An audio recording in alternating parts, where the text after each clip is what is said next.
My sister left her kids on my porch with a trash bag and a note that said, "Don't be dramatic." 3 hours later, her son was in the ER, and she told police I kidnapped them. I was in my kitchen barefoot, eating cold leftover pizza over the sink, when my doorbell camera sent the notification, "Motion detected at front door." It was 6:41 on a Thursday evening in Tulsa, Oklahoma, hot enough outside that the porch boards looked dusty, even though I had swept them the day before. I remember that stupid detail because later, when people asked me what I noticed first, I kept thinking about the dust on my niece's sneakers before I thought about the trash bag or the note. My niece, Harper, was 8. My nephew, Miles, was 5.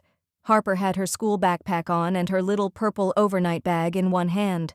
Miles was standing beside her in Spider-Man pajamas even though it was still daylight, a little blue daycare backpack hanging off one shoulder and his stuffed dinosaur dangling from one hand.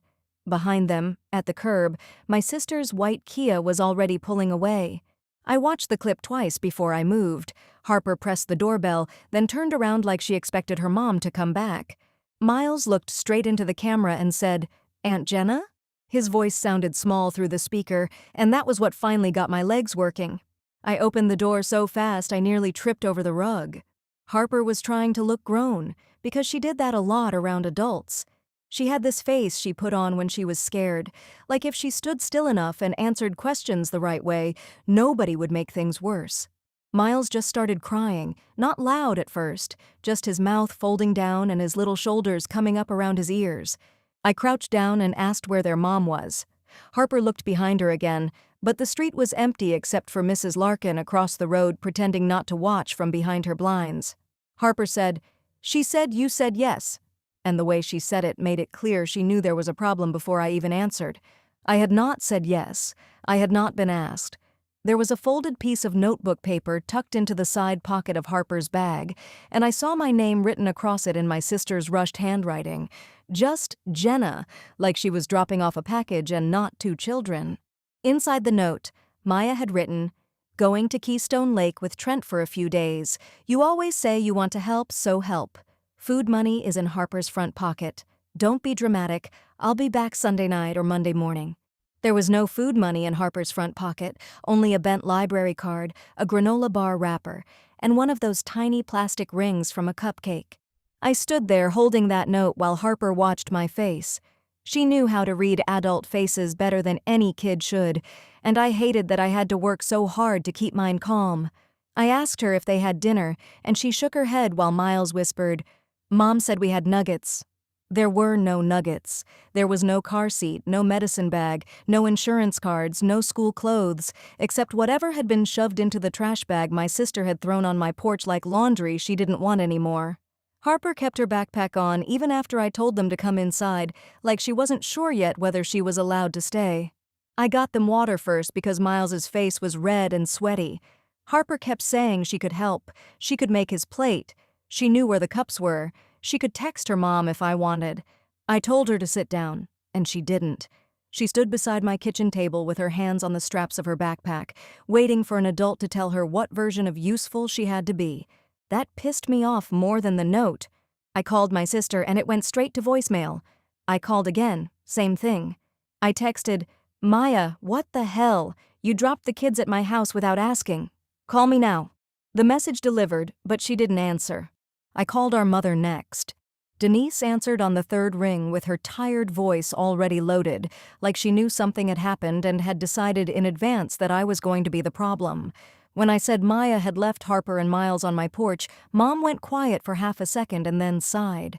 That sigh told me this wasn't news to her. I said, "Mom," because for some stupid reason I still expected her to hear herself. She said Maya had mentioned needing a break, and I told her Maya had abandoned her kids on my porch. Mom snapped, "Don't say abandoned," so I asked what word she wanted me to use. "Gift wrapped?" She told me not to start. Miles dropped his dinosaur under the table and crawled after it.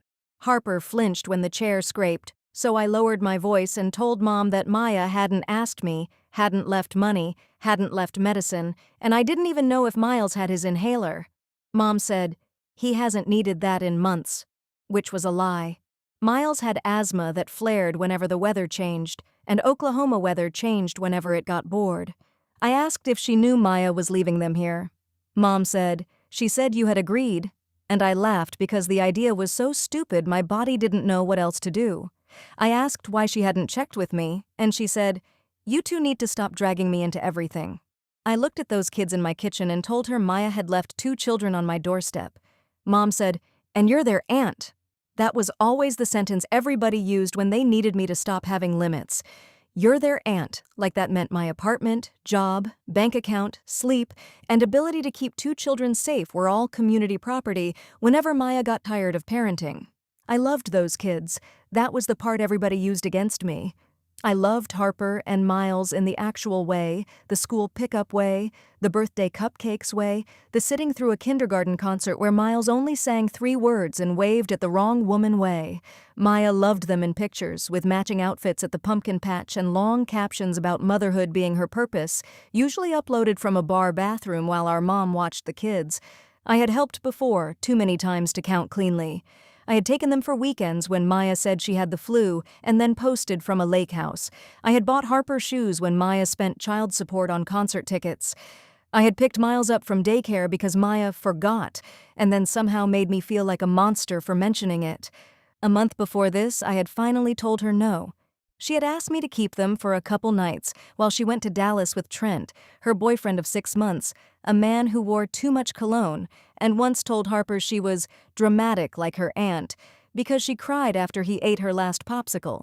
I said no because I had already taken off work twice that month because of Maya, because I had $214 in checking until payday, and because my boss had started making comments about family emergencies.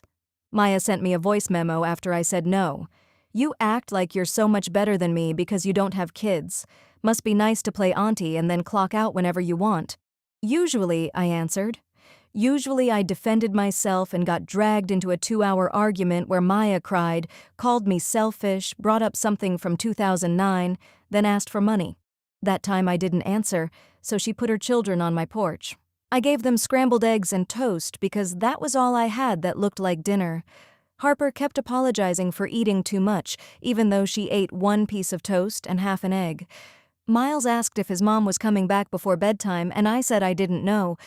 Harper looked at me sharply, but I wasn't going to feed her a soft lie she was already too smart to believe.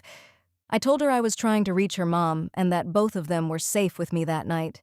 She nodded and picked at the corner of her napkin, like she needed something small to destroy quietly.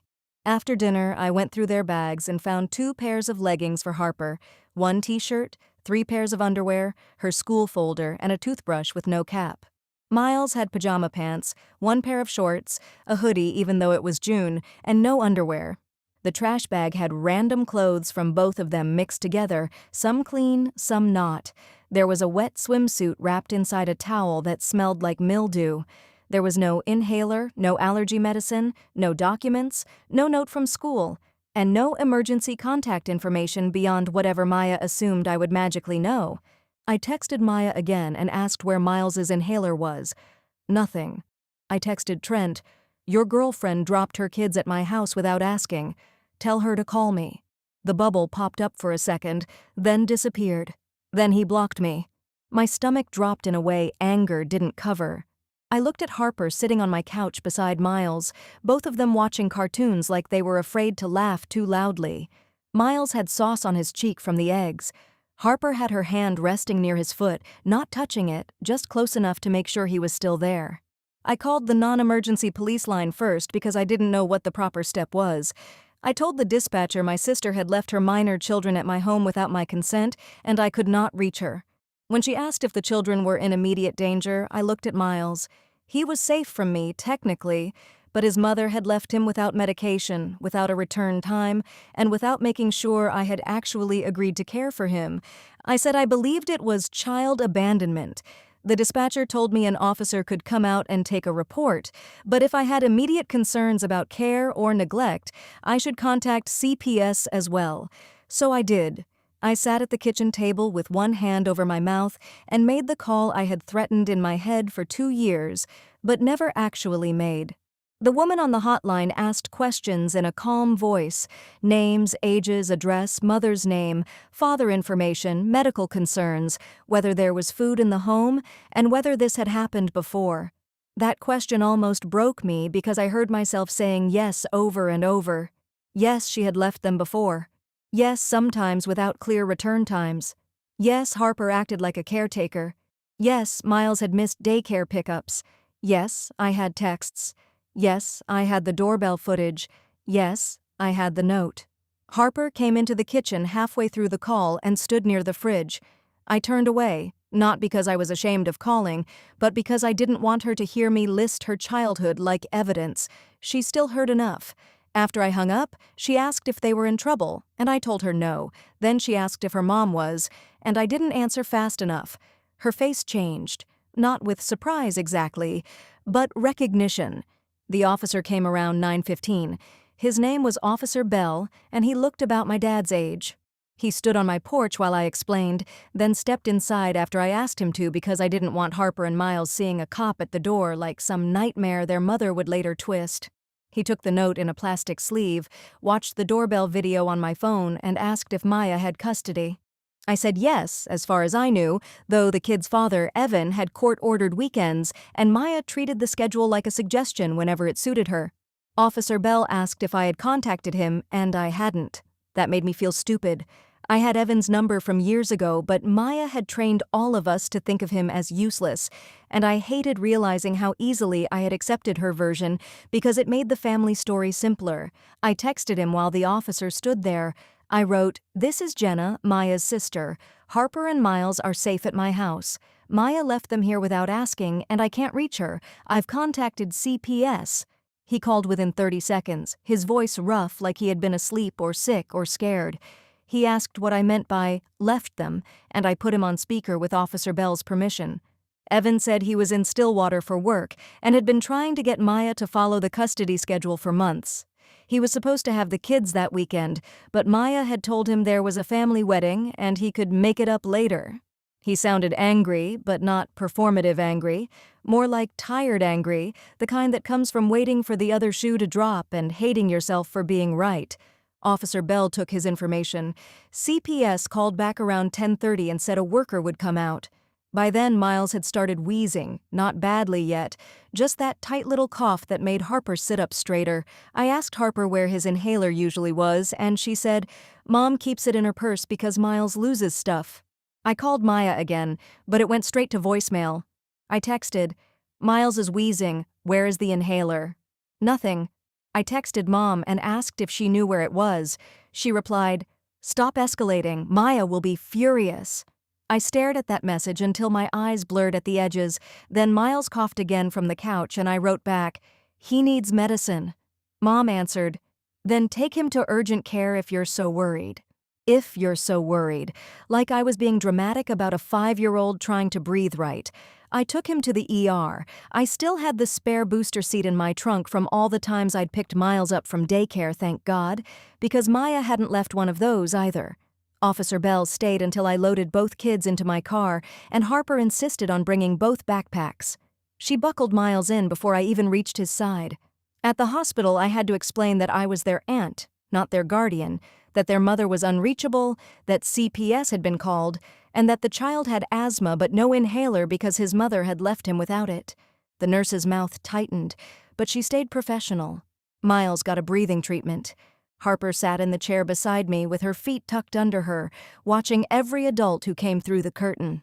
I bought Harper crackers from the vending machine. She asked if they cost too much, and I told her to eat the crackers. She did. Slowly, like she was worried there might be a bill hidden in the crumbs. At 12:18 a.m., while Miles was asleep with a hospital blanket pulled up to his chin and Harper was leaning against my arm, my phone rang. It was Maya. I answered in the hallway, and before I said anything, she snapped, "Where are my kids?" I closed my eyes and asked if she was serious. She demanded again to know where they were. I told her Miles was in the ER because she had left him without his inhaler. There was a silence, and then she said, "Oh my God, you always do this." I gripped the phone so hard my knuckles hurt and asked what exactly I always did. She said I turned everything into a crisis. I told her she had dropped her children on my porch without asking. She said she told Harper I knew, and I told her that was not the same thing. She said she needed one weekend. I told her she had lied to Mom, lied to Evan, ignored my calls, let Trent block me, and left her son without his medicine. She made a disgusted sound and asked if I had called CPS. I didn't answer, and she laughed, sharp and ugly. Then she called me a stupid bitch. The hallway had beige walls and a coffee machine humming near the nurse's station, and I remember that because I wanted to smash my phone into it. I told her she had abandoned them. She said she had left them with family. I told her I was not her emergency storage unit. She said they were my niece and nephew, and I said, "And they are your children." Her voice dropped after that. She said, "You have always wanted them," and the sentence landed wrong in my stomach. I asked what she meant. She said I always acted like their real mom and loved playing rescue, so fine I could rescue them, but I shouldn't call the state and pretend this wasn't what I wanted. I looked through the glass panel in the door and saw Harper awake, watching me from beside her brother's bed. I told Maya to come to the hospital. She said no because now there was a paper trail, and she accused me of wanting proof that she was a bad mother. I told her she had made the proof herself. That was when she said very calmly, "If you don't drop this, I'll tell them you took them." I went still and asked her to repeat herself. She said she would tell them I refused to give the kids back, that I had been trying to get them away from her for years, and that she had texts of me saying I was worried about them. I told her that wasn't kidnapping, and she said, "It is if I say I didn't give permission." The cold feeling came back, deeper this time. I told her I had a doorbell camera. She said she would say I edited it. It was such a stupid lie that for 1 second I almost thought she couldn't possibly mean it. Then I remembered she had left her children on my porch to go on vacation with a man who blocked me when I asked where their medicine was. I told her again to come to the hospital. She hung up. 10 minutes later, Officer Bell called me and his voice had changed. Not rude, just careful. He said they had received a report from my sister claiming I had her children without permission, and I leaned against the hallway wall because of course she had done it. Officer Bell said another unit was being sent to the hospital to confirm everyone's safety and that I needed to stay where I was. Harper was still watching me from inside the room. I said, "Okay," because what else was I going to say? My sister had told police I kidnapped her kids while one of them was in a hospital bed because she left him without medication. After that, I couldn't dress it up anymore. I don't mean forgive her because I had stopped doing that years earlier. I mean protecting her, making excuses, softening the edges so other people didn't have to look too closely. Before that night, even when I told people Maya was irresponsible, I made her sound overwhelmed. I blamed money, stress, Trent, single motherhood, anything that helped the truth seem less ugly. The second officer arrived with a CPS worker named Andrea Ruiz. Andrea had dark hair pulled into a low bun, tired eyes, and a tote bag full of forms. She spoke to me first, then to Harper, alone with the curtain half open. Harper wasn't in trouble. Andrea explained it gently, but the reason was clear enough. Sometimes kids say more when the adults stop hovering. I sat outside with Miles after the nurse said he could leave soon. He woke up groggy and asked if his mom was mad. I told him that was not his job to worry about. He said, "She gets mad when people call." And when I asked what people, he shrugged and said, "Dad, Grandma, school." A 5-year-old should not know that. Andrea came out after talking to Harper. Her face was still calm, but her mouth was set. She asked me to send everything I had, the note, the texts, the doorbell clip, screenshots of unanswered calls, the message from my mother telling me to stop escalating, and Maya's voice memo from the month before if I still had it. I did. Officer Bell also asked for the phone call details where Maya threatened to accuse me. I hadn't recorded it, so I told him exactly what she said and watched him write it down. Maya arrived at the hospital at 1:37 a.m. wearing white shorts, a cropped tank top, and a sunburn across her nose, still in vacation clothes. That detail did something nasty to me. Trent was behind her, his hair still wet like they had come from a hot tub, and the smell of his cologne got into the hallway before either of them said a word. Maya saw Andrea, then the officers, then me. Her face changed so fast it would have been funny if it hadn't been horrifying. She became the mother, hands to her chest, eyes wide, voice breaking on command as she said, "My babies." Harper stiffened. Miles sat up a little, confused and hopeful because he was 5 and his mom was still his mom. Maya rushed toward him, but Andrea stepped slightly into her path and said she needed to speak with her first. Maya looked offended and said her son was in a hospital bed. Andrea said, "Yes, that's why we need to speak." Maya turned to Officer Bell and said I took them, that she had told me I could watch them for dinner, and then I refused to answer her. I laughed, not loud, just one ugly breath. Maya pointed at me and said, "See? This is what she does. She thinks this is funny." Harper said very quietly, "Mom?" And everybody looked at her.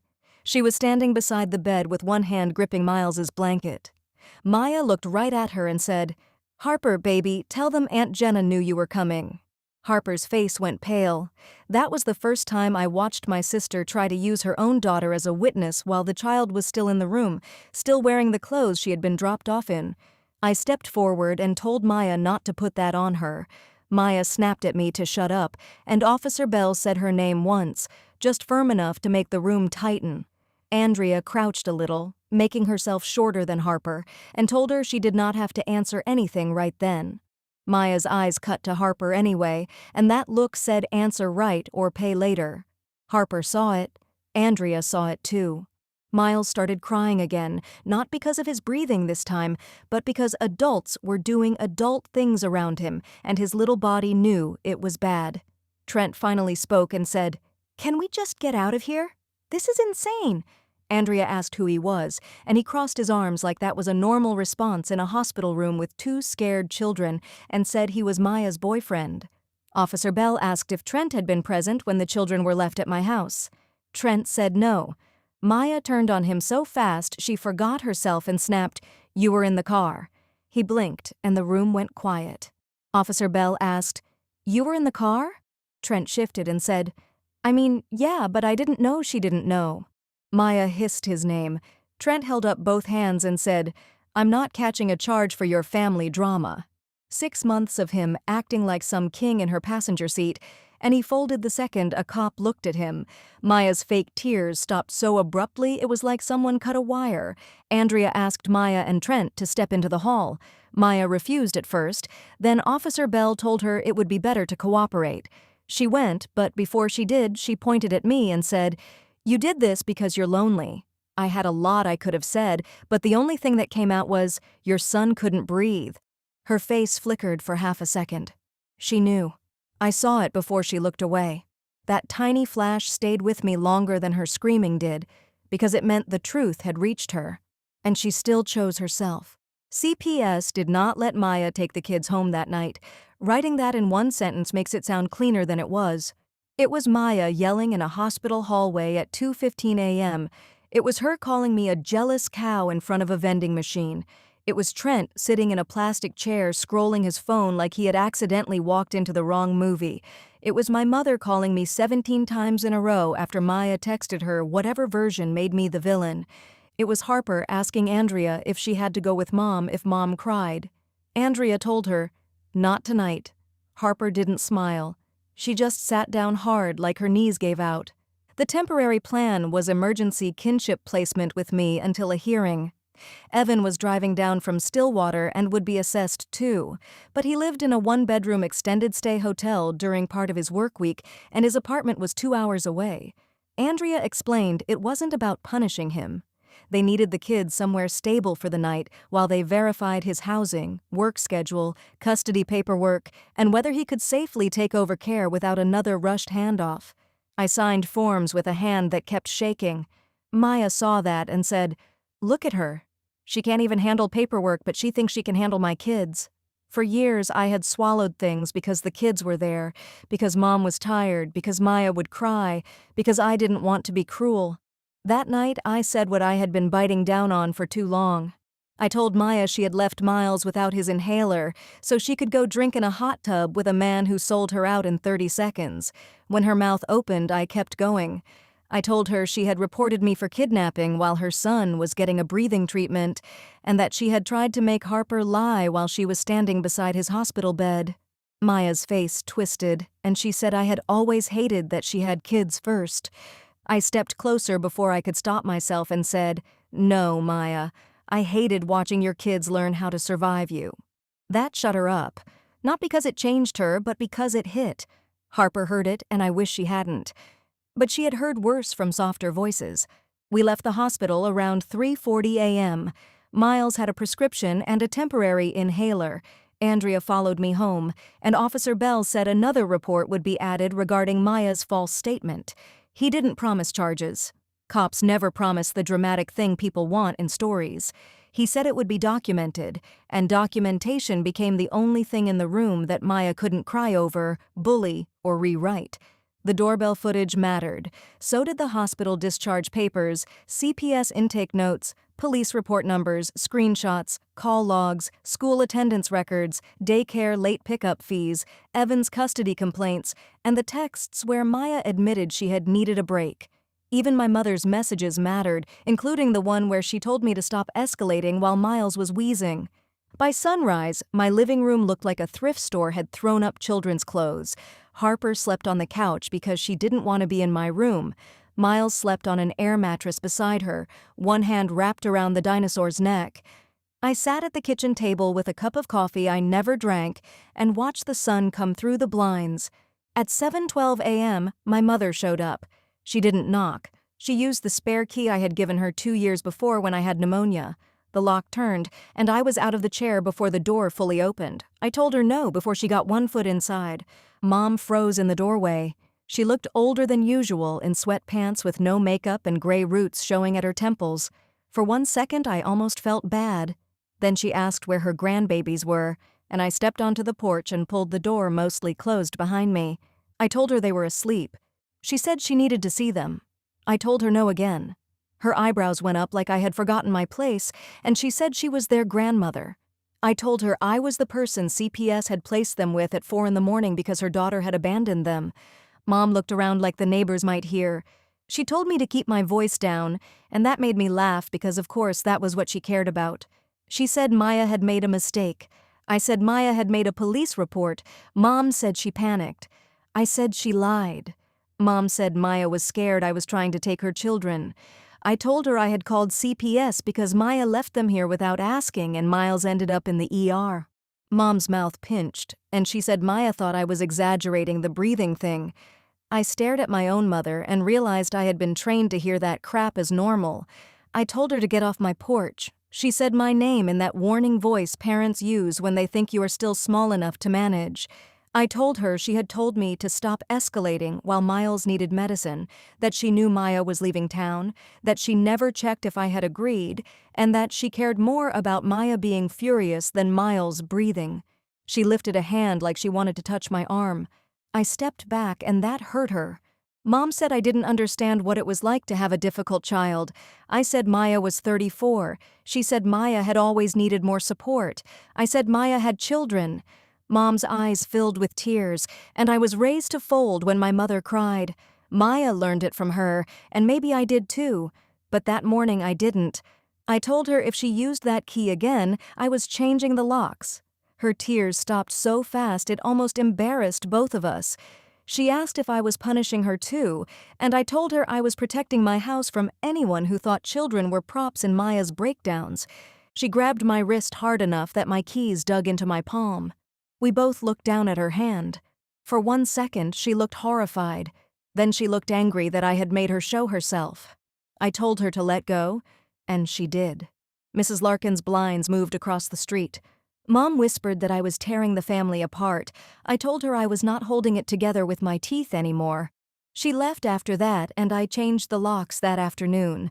The next 3 days were a blur of Walmart runs, CPS calls, emergency placement paperwork, and 2 kids trying to be normal in a house that wasn't built for them. Harper asked before opening the fridge. Miles hid crackers under my couch cushions because, according to Harper, sometimes Mom sleeps late and breakfast is late. I found that out when aunts showed up. I didn't yell. I wanted to, not at him, but at the whole damn world. Instead, I sat on the floor and asked Miles if he was worried there wouldn't be food. He looked embarrassed, and Harper answered for him, saying he just liked snacks. Miles started crying. Harper snapped, "I said you like snacks." Not mean, just scared, like if she made the explanation harmless enough, nobody would ask the next question. I told Harper she didn't have to fix it. She glared at me and said she wasn't. She was 8 years old and already offended by the idea of being cared for. Evan arrived that Friday afternoon with dark circles under his eyes and a duffel bag. He brought Harper's favorite hoodie, Miles's booster seat, and a folder. That folder changed everything. For years, Maya had told us Evan was a deadbeat. He missed pickups. He didn't pay. He didn't care. He only wanted the kids when it made him look good. The folder had payment records, texts, screenshots of Maya canceling visits, emails to his lawyer, and daycare receipts he had paid directly after Maya claimed he never helped. He wasn't perfect, and he admitted that. He had worked out of town too much. He had let Maya exhaust him. He had stopped fighting some weekends because every attempt turned into a screaming match and the kids suffered. But he was not the cartoon villain Maya had sold us. Harper saw him and ran to him so fast she knocked into his chest.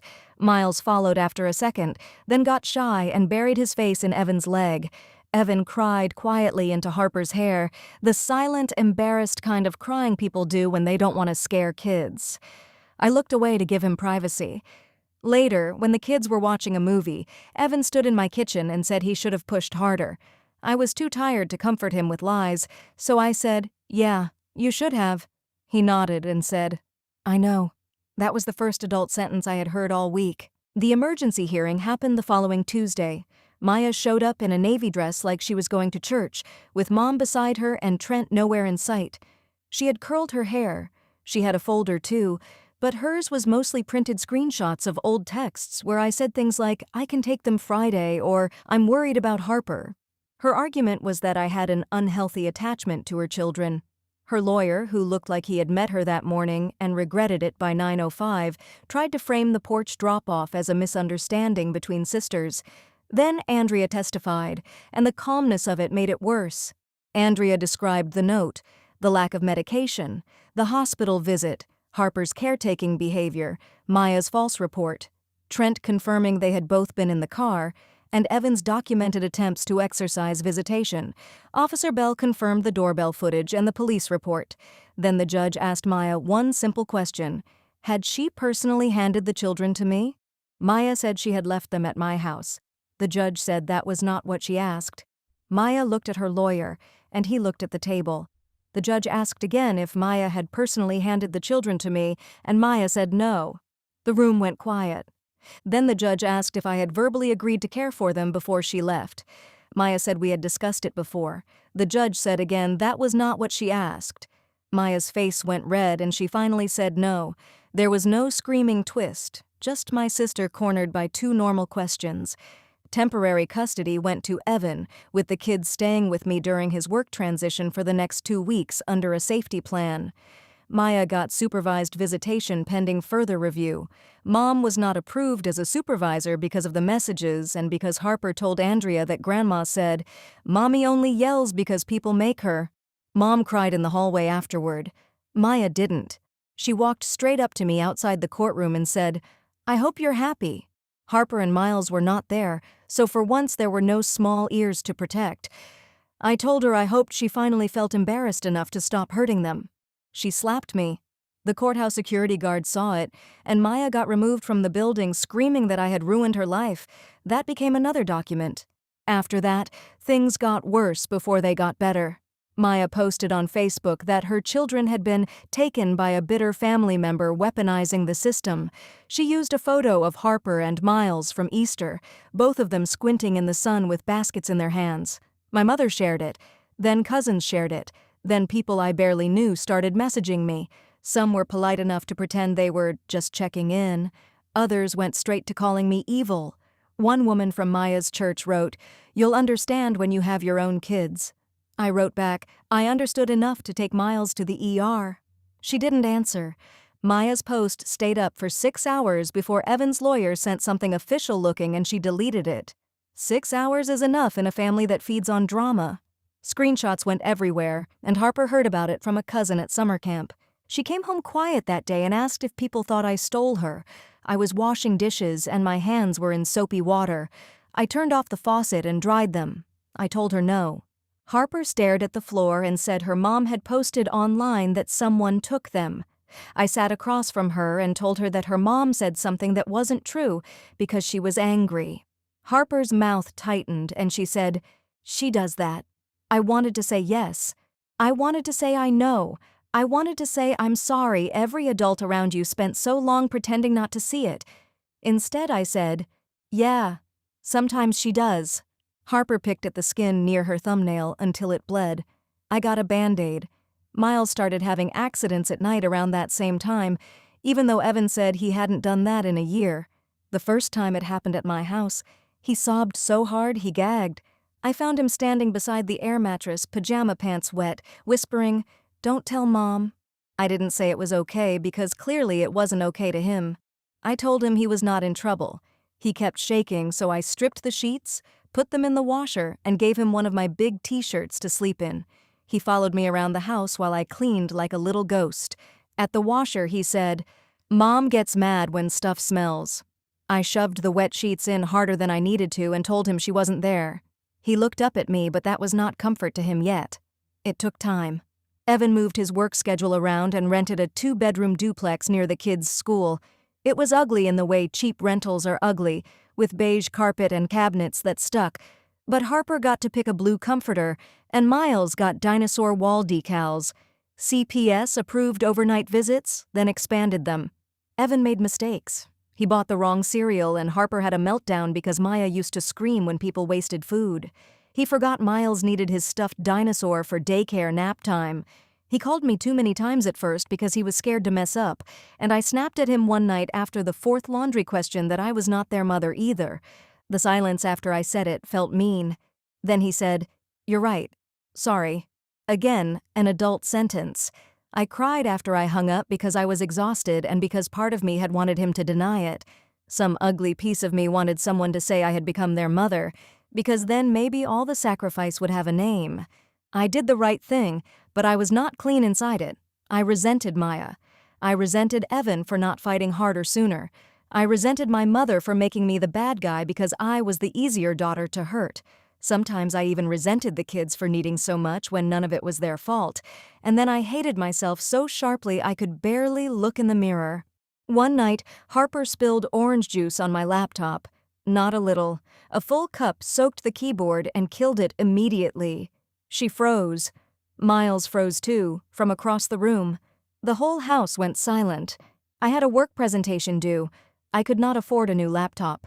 I felt heat crawl up my neck, and when Harper whispered that she was sorry, I grabbed a towel and said, "Move."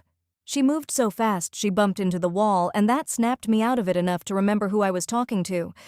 I was still angry, but I put the towel down, unplugged the laptop, and told her I was mad about the laptop, not mad at her. She stood with her hands clenched. I told her to look at me, and when she did, I said, "You are not in trouble for an accident." Her eyes filled, but she didn't cry. I went into the bathroom and shut the door because I needed 1 minute to not be the adult. I sat on the toilet lid and whispered, "Fuck," into my hands more times than I could count. Then I came out and ordered a used keyboard attachment online with money I should have saved for rent. Harper left a note on my pillow that night. It said, "I can pay you back when I'm older." I still have it. Maya's supervised visits were awful at first. She brought toys and snacks and acted cheerful while a supervisor watched. Harper came back flat. Miles came back clingy. After the 3rd visit, Harper told Andrea that Maya had whispered in the bathroom that Aunt Jenna and Daddy are trying to erase me. Supervised visits moved to a stricter location where Maya could not take them out of earshot. Maya blamed me for that too. She sent me texts from new numbers after I blocked her, saying I had won, that I had always wanted to be her, that the kids would hate me when they knew the truth, and that she hoped I enjoyed playing mommy. I sent every message to Andrea and Evan's lawyer. Nothing happened to Maya that first night beyond documentation. The charges came later, after CPS reports, hospital records, Officer Bell's report, and the false kidnapping claim were reviewed together. The legal process moved slowly, and the outcome was less satisfying than people on the internet probably want. Maya eventually faced misdemeanor charges tied to the false report and child neglect concerns. She got probation, mandatory parenting classes, a mental health evaluation, and a no harassment order after she kept contacting me. At first I was furious because probation felt like a coupon. Then Andrea said something that stuck. Family court was about child safety more than adult punishment. I hated that. I still hate it sometimes. But the kids got safer, which was the point everyone kept forcing me to remember when I wanted Maya to hurt the way she had made everyone else hurt. Evan got primary custody. Maya got supervised visitation with a path to more if she complied. She did not comply consistently. She missed classes. She blamed work, transportation, me, Evan, Mom, the judge, the supervisor, her anxiety, Mercury retrograde, and anything else with a pulse. Trent disappeared by August. Later, Maya tried to say Trent had pressured her into the trip. That would have landed better if he hadn't already told police he was in the car when she dropped the kids off. It also would have landed better if she had ever once blamed herself before she needed a new villain. Mom stopped speaking to me for a while. Then she sent a text that said, "I hope someday you understand I was trying to keep the family together." I wrote back, "You kept Maya together by letting the kids fall apart." She didn't answer. Thanksgiving was the first big test. Evan had the kids, and he invited me because by then, we had become the weirdest kind of co-parents without being co-parents. His sister cooked turkey. His apartment smelled like cinnamon candles and boxed stuffing. Harper made place cards, and Miles wore a dinosaur sweater even though it was too warm. At 2:06 p.m., Maya showed up uninvited with Mom beside her. I saw them through the front window and my stomach dropped. Evan opened the door but kept the chain on. Maya said she just wanted to see her kids on Thanksgiving. Evan said it wasn't her scheduled time, and Mom said, "Don't be cruel." I came up behind Evan. Maya saw me and smiled like she had been waiting for that exact moment. She said, "Of course you're here." Harper appeared in the hallway behind us, and I hated that she saw it again. Always, somehow, again. Maya lifted a foil-covered dish and said she had brought sweet potatoes. Evan told her she needed to leave. Mom started crying, and whether the tears were real or fake stopped mattering to me because either way, the tears always asked children to pay the bill. Harper stepped forward in a green dress and white socks, one sock sliding down her ankle. Maya softened her voice and said, "Baby, I just wanted to see you." Harper looked at Evan first, then at me, then at her mother. She said, "You're not supposed to come when it's not your time." Maya's face cracked. She said, "I'm your mom." Harper's hands were shaking, but her voice stayed clear when she answered, "Then you should have acted like it." Nobody moved. Miles started crying in the living room, and Harper immediately turned toward him out of habit, but Evan gently put a hand on her shoulder and said he had him. Evan went to Miles. Harper stayed by the door. Maya whispered, "Who taught you to talk to me like that?" Harper said, "You did." That one landed so hard even Mom stopped crying. Maya left the sweet potatoes on the porch. Evan threw them away. Dinner was quiet after that, but not ruined, and that sounds small only if you grew up with adults who knew how to stop. For those kids, an adult boundary held and the day continued. Nobody chased Maya. Nobody screamed on the lawn. Nobody begged Harper to hug her mother to keep peace. The turkey was dry. Miles got cranberry sauce on his sleeve. Harper laughed at something Evan's sister said and then looked surprised at herself. That was the first time I thought maybe they were not just surviving the aftermath, maybe they were starting to live in it. A year later, Maya still tells people I stole her kids. The story changes depending on who she needs sympathy from. Sometimes I was jealous, sometimes Evan and I plotted together, sometimes CPS overreacted because I cried white woman tears, which is extra stupid because we are both white women and she cried first. Sometimes Trent was abusive and she had to flee, even though she left the kids so she could go with him. I stopped chasing the lies. That was hard. I wanted to correct every person. I wanted to send the doorbell video to cousins, old neighbors, church ladies, and anyone who looked at me sideways in Target. I wanted to print the court order on a shirt, but the people who wanted the truth had enough of it, and the people who wanted Maya's version needed me to be the villain so they didn't have to ask why they had ignored the kids for so long. Harper is 9 now. Miles is 6. Evan has primary custody, and I get them every other weekend by choice, not by ambush. Harper still asks before taking snacks sometimes, but not always.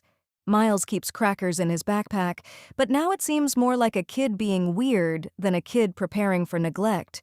He has 2 inhalers, one at school and one at home, because Evan does boring, responsible dad things like label medicine and set calendar reminders. Maya has supervised visits twice a month when she shows up. Mom sees the kids only through Evan's approved schedule. She hates that and tells people I turned everyone against her. Maybe I did, if turning everyone against her means I stopped letting her unlock my door and guilt children into silence. My laptop never fully recovered from the orange juice. It still glitches if I press the R key too hard. Harper notices every time and looks guilty, so I use an external keyboard when she's over. Last month, Harper asked me why I didn't send them back that night. We were in my kitchen and I was making grilled cheese. Miles was in the living room yelling at a video game like a tiny divorced man. I asked what she meant, and she shrugged like she was trying to make the question smaller.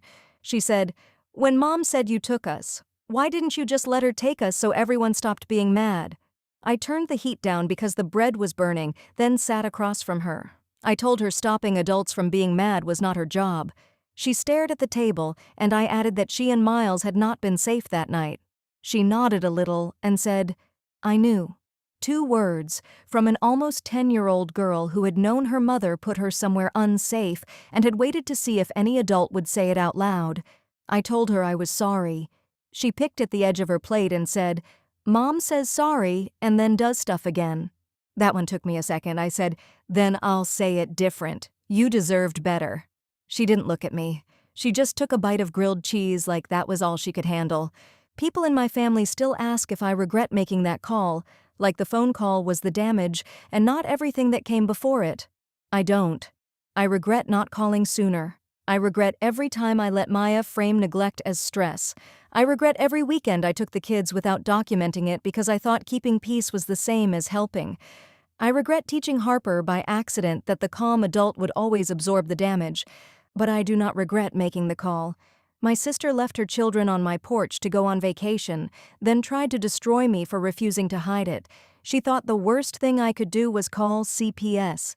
She was wrong. The worst thing I did was stop lying for her.